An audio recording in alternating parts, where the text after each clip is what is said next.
ವಿಚಾರದಲ್ಲಿ ಸರ್ ಠಾಣೆಯ ಸುತ್ತ ಶಾಮಿಯಾನ ಕಟ್ಟ ಅಗತ್ಯ ಏನು ಕಾಣ್ತಾ ಇತ್ತು ಸರ್? ಗೊತ್ತಿಲ್ಲ, ಪೊಲೀಸ್ನವರು ಏನು ತೀರ್ಮಾನ ಮಾಡಿದಾರೋ ನನಗೆ ಗೊತ್ತಿಲ್ಲ, ನಮ್ಮನ್ನೇನು ಕೇಳ್ಕೊಂಡು ಮಾಡಿಲ್ಲ, ಗೊತ್ತಿಲ್ಲ ನನಗೆ ಯಾರು ಕಂಪ್ಲೇಂಟ್ ಮಾಡಿಲ್ಲ ಜನಸಾಮಾನ್ಯರು ತೊಂದರೆ ಆಗಿದೆ ಅಂತೇಳಿ. ನೀವು ಹೇಳೋದು ಬಿಟ್ಟರೆ ಬೇರೆ ಯಾರು ಬಂದು ನನಗೆ ಹೇಳಿಲ್ಲ. ಮೀಡಿಯಾದವ್ರಿಗೆ ಕೇಳ್ಕೊಂಡೆಲ್ಲ ನಾವು ಕೇಳಪ್ಪ, ಇಲ್ಲಿ ಸಾಮಾನ್ಯ ಜನರಿಗೋಸ್ಕರ ನಾವು ಸರ್ಕಾರ ಮಾಡೋದು. ಸಾಮಾನ್ಯ ಜನ ಏನು ಹೇಳ್ತಾರೆ ಹಂಗೆ ಕೇಳ್ತೀವಿ. ಇದೇ ಪ್ರಕರಣದಲ್ಲಿ ಸಾಕಷ್ಟು ಜನ ತಮ್ಮ ಹತ್ರ ಬಂದಿದ್ರು, ದರ್ಶನ್ ಅವ್ರ ಪರವಾಗಿ ಲಾಬಿ ಮಾಡ್ಲಿಕ್ಕೆ ಪ್ರಭಾವಿಗಳು ಬಂದಿದ್ರು, ಪ್ರಭಾವ ಬೀರ್ಲಿಕ್ಕೆ ಅನ್ನೋದು ಒಂದು ಸುದ್ದಿ ಆಗಿತ್ತು ಸರ್.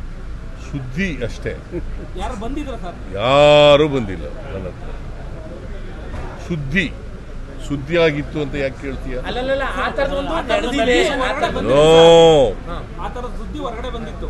ಕೇಳಪ್ಪ, ಈಗ ಹಿಂಗಂದ್ರೆ ಇವ್ರ ಭರೋಸಾ ಅಪಾಯ ಮಾಡ್ತೀವಿ ಅಂತ, ಹಂಗಂದ್ರೆ ಅವ್ರಿಗೆ ವಿಂಡಿಕ್ಟಿವ್ ಪಾಲಿಟಿಕ್ಸ್ ಮಾಡ್ತೀವಿ. ನೀವು ಏನು ಐ ಕ್ಯಾಂಟ್ ಅಂಡರ್ಸ್ಟ್ಯಾಂಡ್.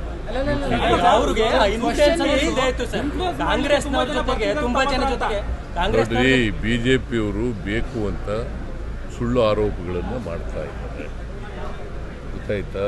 ನಾವು ಈ ನೆಲದ ಕಾನೂನು ಏನಿದೆ ಅದರ ಪ್ರಕಾರ ನಡ್ಕೊಳ್ಳೋದು, ಗೊತ್ತಾಯ್ತಾ? ಕಾನೂನು ಬಿಟ್ಟು ಬೇರೆ ಏನು ಮಾಡಕ್ಕೆ ಹೋಗಲ್ಲ. ನಾವು ಯಾವುದೇ ದ್ವೇಷದ ರಾಜಕಾರಣ ಮಾಡಲ್ಲ. ವಿಚಾರದಲ್ಲಿ ಸರ್ ಠಾಣೆಯ ಸುತ್ತ ಶಾಮಿಯಾನ ಕಟ್ಟ ಅಗತ್ಯ ಏನು ಕಾಣ್ತಾ ಇತ್ತು ಸರ್? ಗೊತ್ತಿಲ್ಲ, ಪೊಲೀಸ್ನವರು ಏನು ತೀರ್ಮಾನ ಮಾಡಿದಾರೋ ನನಗೆ ಗೊತ್ತಿಲ್ಲ, ನಮ್ಮನ್ನೇನು ಕೇಳ್ಕೊಂಡು ಮಾಡಿಲ್ಲ, ಗೊತ್ತಿಲ್ಲ ನನಗೆ ಯಾರು ಕಂಪ್ಲೇಂಟ್ ಮಾಡಿಲ್ಲ ಜನಸಾಮಾನ್ಯರು ತೊಂದರೆ ಆಗಿದೆ ಅಂತೇಳಿ. ನೀವು ಹೇಳೋದು ಬಿಟ್ಟರೆ ಬೇರೆ ಯಾರು ಬಂದು ನನಗೆ ಹೇಳಿಲ್ಲ. ಮೀಡಿಯಾದವ್ರಿಗೆ ಕೇಳ್ಕೊಂಡೆಲ್ಲ ನಾವು ಕೇಳಪ್ಪ, ಇಲ್ಲಿ ಸಾಮಾನ್ಯ ಜನರಿಗೋಸ್ಕರ ನಾವು ಸರ್ಕಾರ ಮಾಡೋದು. ಸಾಮಾನ್ಯ ಜನ ಏನು ಹೇಳ್ತಾರೆ ಹಂಗೆ ಕೇಳ್ತೀವಿ. ಇದೇ ಪ್ರಕರಣದಲ್ಲಿ ಸಾಕಷ್ಟು ಜನ ತಮ್ಮ ಹತ್ರ ಬಂದಿದ್ರು, ದರ್ಶನ್ ಅವ್ರ ಪರವಾಗಿ ಲಾಬಿ ಮಾಡ್ಲಿಕ್ಕೆ ಪ್ರಭಾವಿಗಳು ಬಂದಿದ್ರು, ಪ್ರಭಾವ ಬೀರ್ಲಿಕ್ಕೆ ಅನ್ನೋದು ಒಂದು ಸುದ್ದಿ ಆಗಿತ್ತು ಸರ್. ಸುದ್ದಿ ಅಷ್ಟೇ, ಯಾರು ಬಂದಿದ್ರ ಸರ್? ಯಾರು ಬಂದಿಲ್ಲ ನನ್ನ ಹತ್ರ. ಸುದ್ದಿ ಆಗಿತ್ತು ಅಂತ ಯಾಕೆ ಕೇಳ್ತೀಯ? ಸುದ್ದಿ ಹೊರಗಡೆ ಬಂದಿತ್ತು.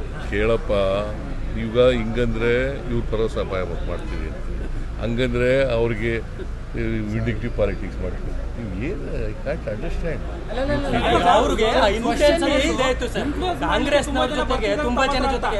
ನೋಡ್ರಿ, ಬಿಜೆಪಿಯವರು ಬೇಕು ಅಂತ ಸುಳ್ಳು ಆರೋಪಗಳನ್ನು ಮಾಡ್ತಾ ಇದ್ದಾರೆ, ಗೊತ್ತಾಯ್ತಾ?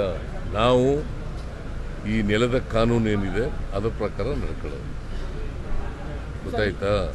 ಕಾನೂನು ಬಿಟ್ಟು ಬೇರೆ ಏನು ಮಾಡಕ್ಕೆ ಹೋಗಲ್ಲ. ನಾವು ಯಾವುದೇ ದ್ವೇಷದ ರಾಜಕಾರಣ